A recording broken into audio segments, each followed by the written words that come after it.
felt this wave of relief just cast over me like, oh my God, I'm not terrible at life. There's nothing wrong with me. My brain works differently than everyone has expecting me to function. My brain just works differently.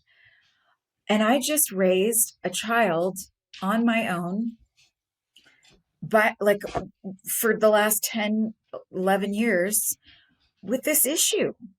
And I like, look how far I've come. Look at what I did. I like the sense of like, I spent my whole life flogging myself for all the things that I just couldn't keep on top of and couldn't keep organized and couldn't. And I've been a really fun, wild, creative person, but it was like, I was always so hard on myself. And in that moment, realizing how much I had accomplished as a mother, as a working woman, just as a human and an adult, I felt so validated and relieved. Welcome to Successful with ADHD. I'm Brooke Schnittman. Let's get started. Bethany Joy Lenz. She's an American actress, singer-songwriter, and filmmaker. And she's very well known for her portrayal of Haley James Scott on the WB, which is the CW television drama One Tree Hill. Welcome, Joy. How are you? I'm great. How are you? Doing well. And Bethany is just not any actress, songwriter, author. She, in fact, is one of us. She is a fellow ADHDer. I'm one of you. I just found out. She's part of the tribe. Oh, God. I know you just found out about a year ago. Tell us about what got you to finally consider that you might have an ADHD diagnosis. It never occurred to me. I always thought ADHD was the same thing I thought it was in high school, which is some guy is really hyperactive and has to be on Ritalin because he can't stop moving around and talking really fast, and he's super annoying in class. And that's just the only understanding I ever had of ADHD. And I mean, thank God for Instagram. I just started, I think something just came up in my feed and I read these, like, it was probably some late night scrolling. I read some like descriptive elements of someone with ADHD and I kind of went, huh, that's funny. And then I clicked on it and just started going down a rabbit hole. I was like, that's funny. I wonder if I have that, like a little bit, like maybe I have a little of that. And then I continued down the rabbit hole for the next few weeks until the point where I was 100% sure that this is exactly what I deal with. And then I started going into real like medical research and looking into, I mean, it was a hyperfocus mode of, whoa, my new brain that I didn't know about. I was on an airplane and I started seeing, I think I just saw one of those diagrams that you put up. And it was all the ways that our behavior interacts and diverges from one thing to another. And I felt this wave of relief just cast over me like, oh my God, I'm not terrible at life. There's nothing wrong with me. My brain works differently than everyone has expecting me to function. My brain just works differently. And I just raised a child on my own, but like for the last 10, 11 years with this issue. And I like, look how far I've come. Look at what I did. I like the sense of like, I spent my whole life flogging myself for all the things that I just couldn't keep on top of and couldn't keep organized and couldn't. And I've been a really fun, wild, creative person, but it was like, I was always so hard on myself.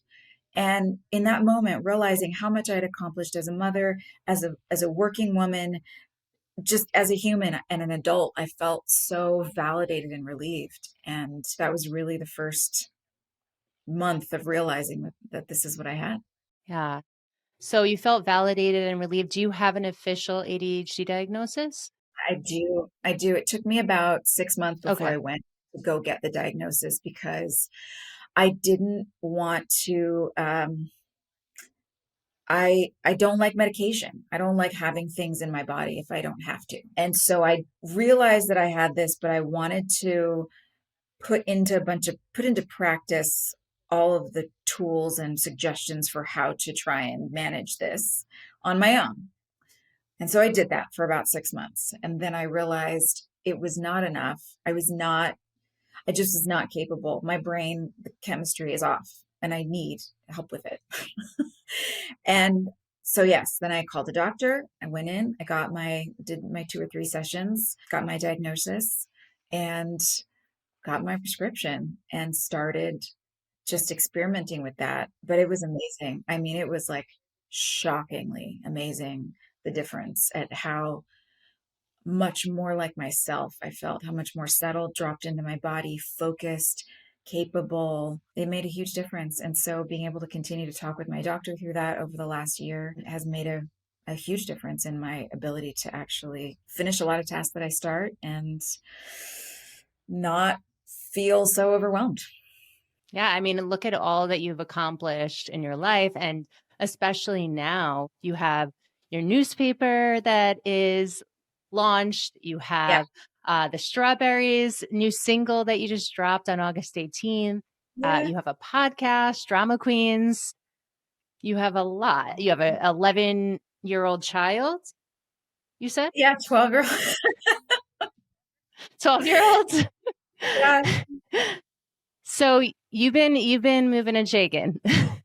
It's a lot. It is. It's one of the busiest seasons of my life ever. I think knowing this about myself and having tools to navigate has made all the difference because when I start to feel overwhelmed or when I bump up against certain walls, I don't I don't beat myself up. I'm not like, why can everybody else do this and I can't?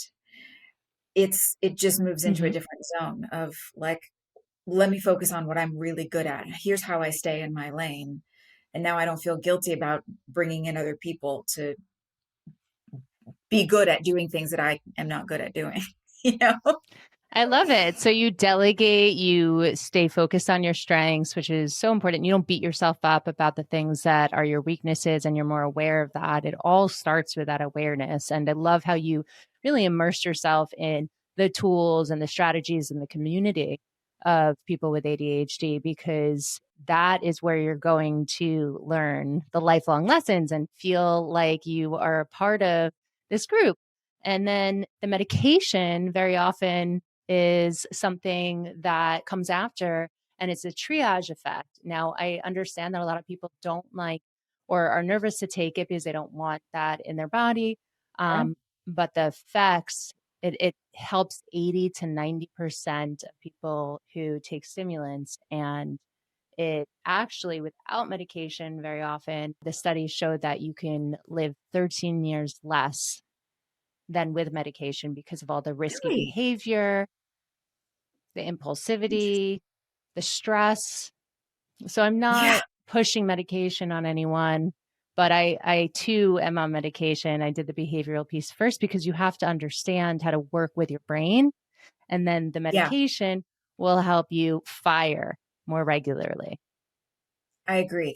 And I also don't take it every day. I try and space it out because there's addiction in my family. I want to be careful about that too. So I just am like, it's something that I have on me all the time. If I'm on a working day and I know I need to get things done and I need to be really dropped in, or if it's a high stress day or whatever, I will take it. And there's plenty of days when I'm like, I'm going to work out, I'm going to get my endorphins, and I'm going to navigate through today. But now that I know not to beat myself up, I'm so much more better off. I'm so much more settled. And I have to say, it's really transformed my friendships as well. And I don't know if you found this, but how old were you when you got diagnosed? 35, only four Okay, years so ago. later in life, just like me. I don't know if you found this as well, but my friendships completely transformed in terms of my ability to be again easier on myself I forget birthdays. And that's funny. What was one of the things I read? It's like it's not that I forgot your birthday. It's like I have no idea what day it is. Exactly. Yeah. Yeah, but plus I'm also dyscalculic, or I have dyscalculia, which is dyslexia with numbers, Hmm. and so then they get inverted. But anyway, it's things like that where I've come to be able to just go, oh yeah, that's it's just my brain. I'm sorry. I'm I know my lane of where I can be a really good friend, and there are places in my friendships where I just have to be like, I'm sorry. I'm probably always going to be 5 to 10 minutes late. I really try not to be. For some reason, professionally, I can manage it, and with friendships, it's harder. For like, there are so many little spaces that are weird gaps in my brain, and I'm working on all of them, but it's not all going to change overnight. So being able to accept myself and being able to communicate with my friends so that they're not sitting there guessing, like, what is her deal? And the people who I have made friends with who are also neurodivergent, whereas before I might have been like, what is this person's problem? Now I'm like, oh, they have the exact same brain as me. And I have so much more space in my life to give them grace because I understand. So it almost seems like you're a lot more fulfilled in the other areas of your life where perhaps you used to worry or people would shame you and you felt bad, but now you can be an advocate for yourself and the way that your brain works. And like, I'm going to try, but take it or leave it. This is who I am. Yeah, I'm getting better at that. I'm not an expert, and there are still environments. The last movie I worked on, I had a really horrible experience with our producers. There were some major misunderstandings that were due to my neurodivergence and their complete lack of information about neurodivergence. And it took me a while to figure out that that's what was happening because it felt at Mm. first like a character attack, just a total onslaught of like, why do these people hate me? What the hell is going on? This is so strange. And then it took a few days before I really was like, oh, if you don't understand the way that this brain works, it's so easy to interpret certain behavior as something completely opposite from what it actually is. And so Mm. that takes time because then it's like, yeah, you want to stand up for yourself and have that space like you're talking about, but you also want to give people grace and give them space for just not most people, unless you have this or have this in your family, you just don't really understand it or don't know what it is. So, you got to just give people grace, and hopefully they'll be willing to listen to you when you can share with them, hey, let me educate you on something you probably don't know. I love that. So even if you have ADHD, two ADHD brains don't always look alike. I think someone had mentioned that there's about like 6,000 different ways that your symptoms can manifest when you combine all of it. Whoa.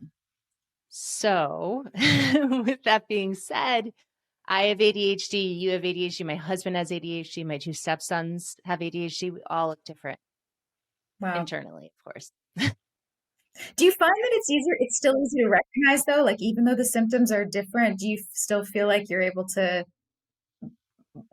even when you meet a stranger, you're kind of like, I know what that is. Yeah, so there are certain indicators, of course. So, like you had started out saying, you thought it was the boy in high school who couldn't sit still and, didn't raise his hand and would call out. Yeah, that's a big indicator. Another thing is my older stepson, he has the inattentive type. So I would talk to him and he would zone out and he would like start creating screenplays in his head. So, like, right? So like, come on, come back, come back. 100%. And Every unless we teacher. mentioned, yeah. And so unless I mentioned his name first to get his attention, he would not hear what we had to say because he was in tunnel. So those are, yeah, two big things. They both have extreme ADHD, but they manifest differently. So yeah, there are some indicators, but yes, there's so many other coexisting conditions that come with ADHD. It's almost always co-occurring with something. So you said you had dyscalculia. That is a very common co-occurrence. Dyslexia, autism, OCD, bipolar, ODD, the list can go on and on. So there's that other thing that you have to work on as well. There's also trauma, PTSD, anxiety, depression. So Yeah, all of it. all of it, all of it. So rewinds back in the day, you've done a lot of different shows, movies, what have you. How did you remember your lines? Because ADHDers struggle with executive dysfunction, and working memory is one of those things. And I work with a lot of actors, and they also struggle with memorizing their lines. What was your trick? I have never had a problem remembering my lines. And that's even from a young, I mean, I played, I remember when I was 11, 10 or 11, I played Scout in To Kill a Mockingbird in a local production, like a regional production in Texas.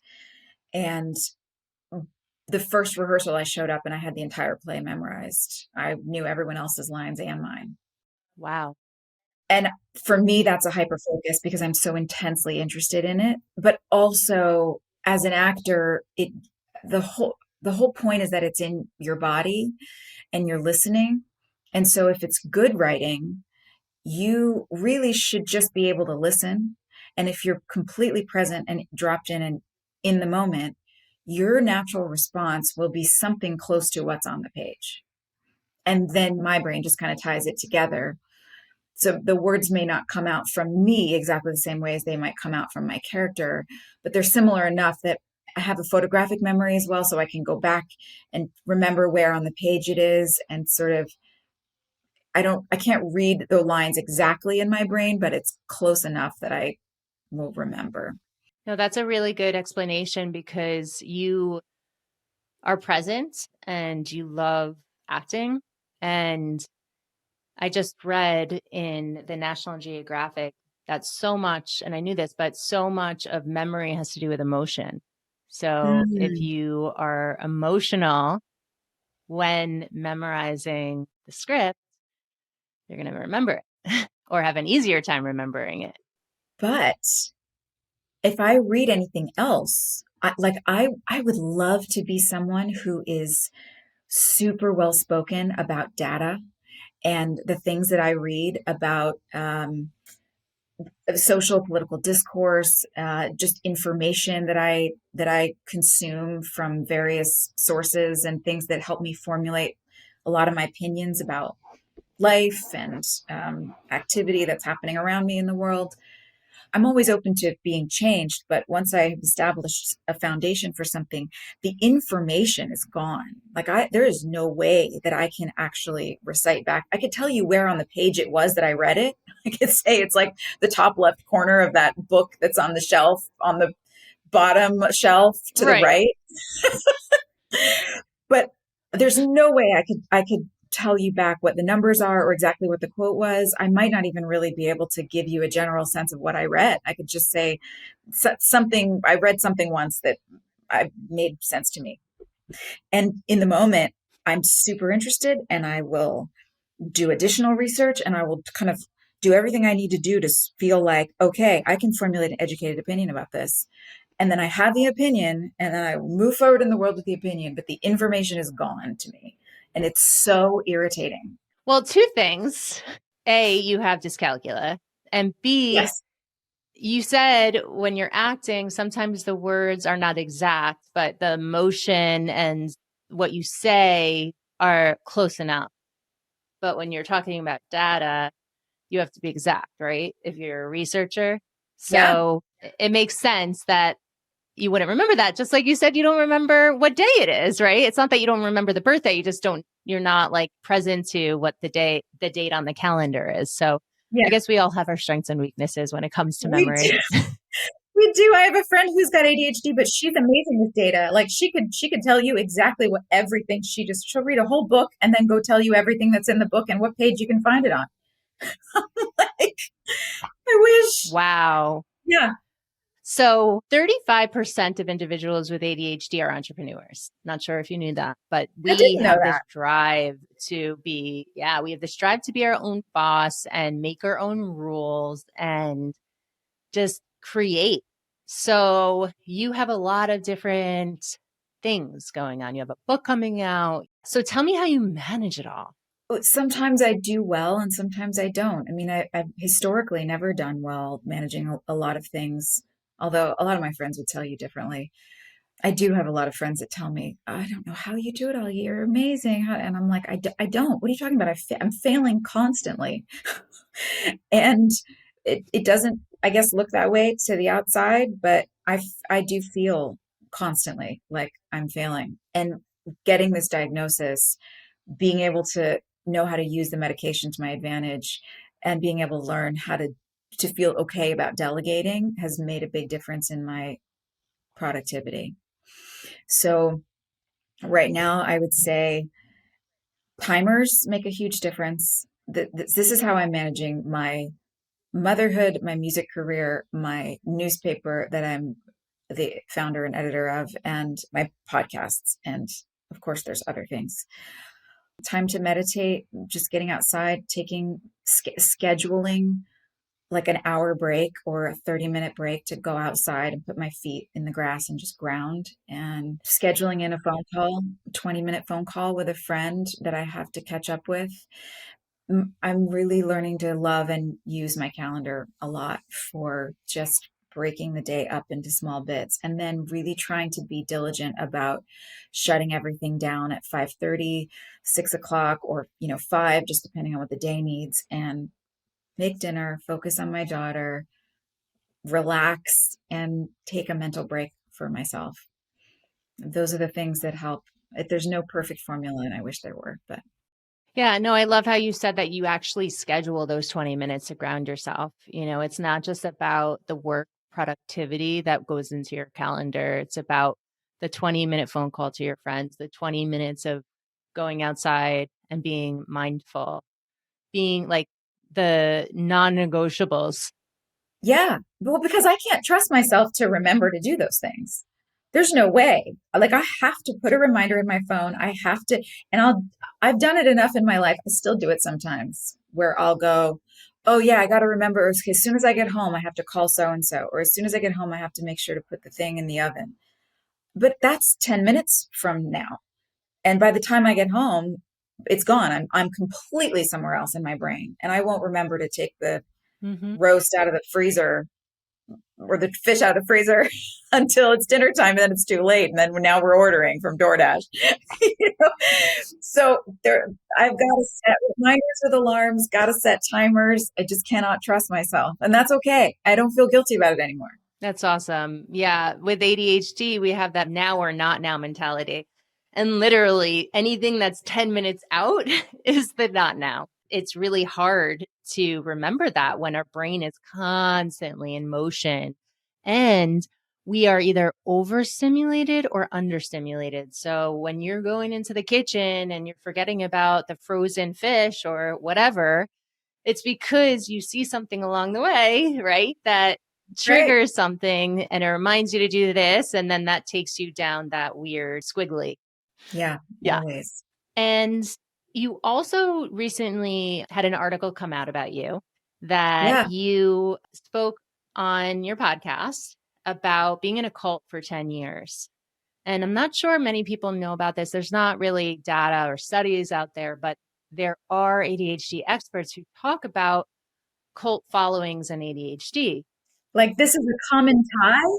Yeah. So, like high control groups preying on neurodivergent people because it's easy. But also on the flip side, we want a sense of belonging. We need black and white thinking. We don't like to live in the gray. So, we need to have these, even though we don't like to follow rules, we need these rules to follow.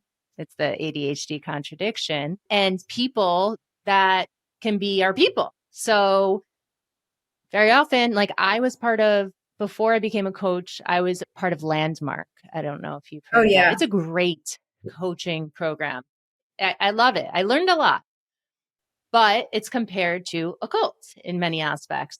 So it doesn't have to be religious to be a cult, right? No, not But at all. we all have certain things that we just go really strong into for long periods of time. So, how did you get out of that?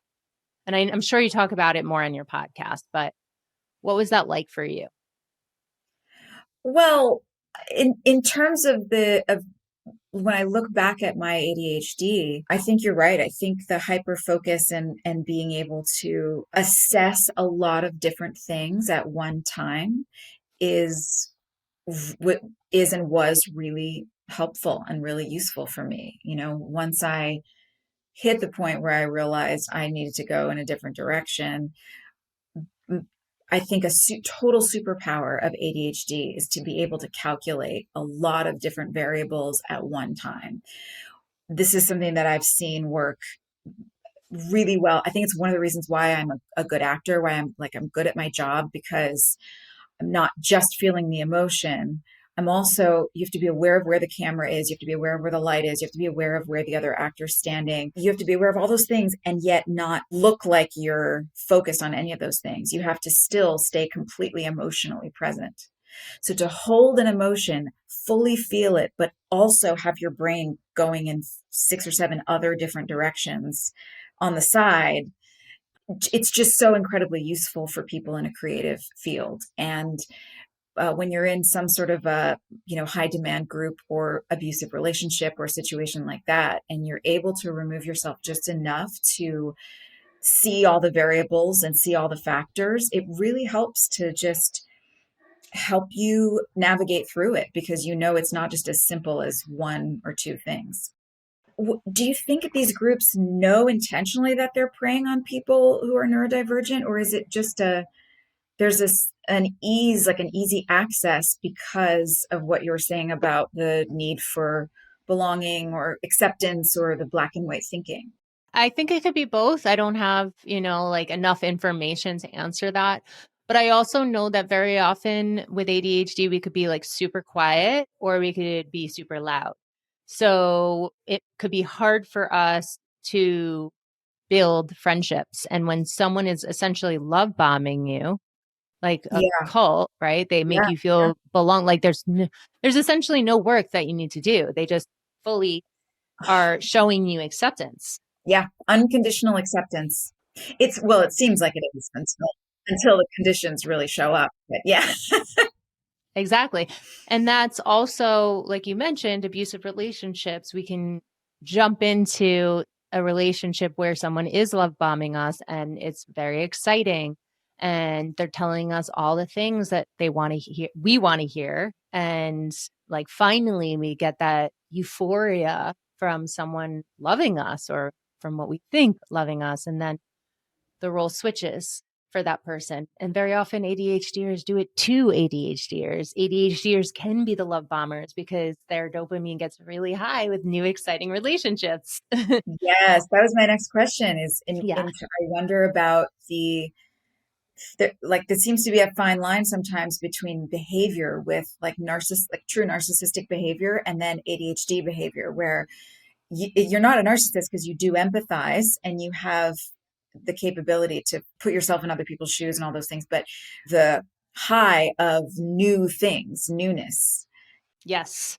we're so used to it. That's just and especially for somebody who's like an actor, who we travel all the time, new sets, new people, new groups, new restaurants, new cities, new character, new clothes. It's all new, new, new. So to settle into something that's more long term and serious, I could see how a lot of ADHDers are like constantly struggling with that. Yeah, we get the need to be stimulated when we're understimulated. So jumping into something that's exciting brings us dopamine. And then from there, we just jump right in. And then after that, we're like overwhelmed and, this is too much. I didn't see it coming. And then we back down and try to find new things. So I was talking to an ADHD couples specialist. Her name is Melissa Orlov. And she had mentioned that generally speaking, it takes ADHDers 2 years to really know their ADHD partner. Wow. So it's fascinating because you have this like phase. She said it's usually the first 6 months where like everything is great and they're actually a different person. And then they change into the person they really are But it's not that they were trying to be someone different. It's just they were so excited about the newness of it that things look different. Yeah, but that looks so much like narcissism. How do you know the difference? Well, that's a good question. I'm not a narcissism specialist, but like you said, narcissists typically don't have empathy. Yeah. And I just want to say that if you have autism, which 75% of people with autism have ADHD, not the other way around, Mm. you don't always understand people's emotions. So they might think you're narcissistic because you're not connecting to their emotions and you're not being empathetic, but you just don't understand it unless they flat out tell you. Yeah, makes a lot of sense. I think about that. There are moments. I've definitely been accused in my life of being, well, I'm very blunt. Like I'm a Jersey girl. Like I'm really I'll tell you exactly what I'm thinking. I don't want to waste time. I don't want to waste your time or my time. But there've been a lot of times in my life when I've had people be like, ouch, like, what the heck? Do you have to say it that bluntly? And I'm like, I'm not mad. I'm telling you exactly what's going on. But it can be hard for me to really think about unless I can, like you're saying, unless I can understand it. And if somebody tells me in a way that makes sense why they're either behaving a certain way or feeling a certain way, once I understand their feelings, I can drop right into it. And then it's like emotionally can be overwhelming. But it's just hard for me to understand it on the surface, I think, because I emotionally detached from so many things personally, just in order to like get stuff done.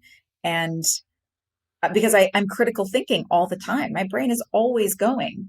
Rather than emoting, I'm like, huh, why did that happen? What should we? I don't know how I feel about that. Feel like, my brain is like a little calculator instead of just feeling something. Mm-hmm. Mm-hmm. So it can be hard to imagine how other people just are like feeling things without when they don't make sense to me. I totally hear you. It's so interesting. I'm doing so much of this, and I don't know, things come in waves, right? So you start hearing the same thing over and over again, or you start like, I don't know, it's just someone's writing a script. But Oh, I've been doing EMDR, I keep wanting to and do right this. before this, oh my gosh, it's wild. But I like just jumped into it. I'll give you some recommendations of Okay. people if you are interested. Before I started doing it, I am hyper aware and hypersensitive. So I'm like always on alert of what's going on, kind of like you. But I'm also emotional because I see everything. Like I feel other people's emotions to a flaw. Hmm. But at the same time, I would block myself from feeling emotions because of trauma from the past. I think that's what it is, by the way. Like, I think that's because it's not that I don't feel. I could be standing next to somebody who's feeling something and I'll get like, when I go, nope, I'm not going to do it. I'm not going to do it. I'm detaching, lovingly detached. I refuse to feel all of your emotions. But it's just a self protective mechanism, probably because of trauma. Yeah. Yeah, it could be. It could be. And now that I'm doing the EMDR, I'm starting to feel things again about how I feel. And it's so weird. Like everything is just so intense right now before it gets better. It's a good thing because I'm starting to feel again.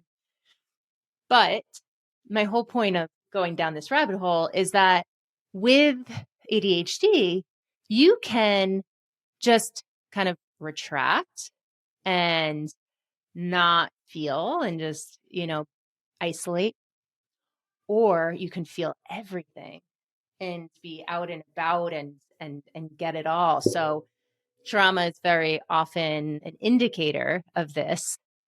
And on top of that, when we're overstimulated, right, we're doing things, but when we're understimulated, we're looking for stimulation. So after we're overstimulated, we can burn out. And that's when we go into like our own little shell again. So sorry. That's what I was going to say is if you do you find yourself vacillating between the two? I do. I do. I don't as much though, because I, like you, have a schedule. It's right on my desk. I actually, because I don't really move, which I should, but I don't. I take my phone, I put it all onto paper, and then I have all my events on paper. So I also put my to-dos and I schedule them in. And so when I start to get that sensation in my body, like, oh gosh, I'm feeling overwhelmed Yeah. or like I'm about to get there, I realize that I have to delegate, or what am I diving into right now that doesn't really need to be attended to? Why am I maybe producing less dopamine than usual? How is my sleep? Like the hierarchy of needs that I talked about in the article that Yeah. I wrote for you, like all of those things. So I think that I got out of the cycle to the extremes as much as I used to, which is helpful. That makes sense. Yeah. But Good. listen, there's times where I get there again. So we're all human. Yeah, I do that too. I do. But you know, when you have to be a performer, like you legitimately are a performer, how do you do that if you are overwhelmed? Well, acting is its own beast. It feels much more of a sacred space, because you are manipulating your emotions for a living, and it's different, I think, than somebody who's probably working a desk job with ADHD, or someone who's creating their own art by themselves, or even entrepreneurship. I know you still have to have meetings with people and interact with people, but you can compartmentalize your emotions. When you're acting, you just have to use what you have in that moment toward the scene. So if you feel like crying and you have to do a comedy scene, I just turn the tears into laughter. You just sort of have to use. It's weird. It's almost like the emotions become their own. It's like a inside out. The emotions become their own little like entities, and you just move them around into the different spots. Like, I can't cry right now. I definitely can when I get home. Can't do it right now. Or if I'm feeling really extroverted and lots of energy and I have to do a calm, quiet scene, I just have to put that energy on a shelf and come back to it later and just drop into it, because the work is so sacred to me. Like, storytelling is so sacred. If you can't, it's not a vanity project. Like, you're there to actually move people and give someone an experience that is authentic and pushes them deeper into themselves, and then deeper and then further out into the community based on the story that they've experienced with you.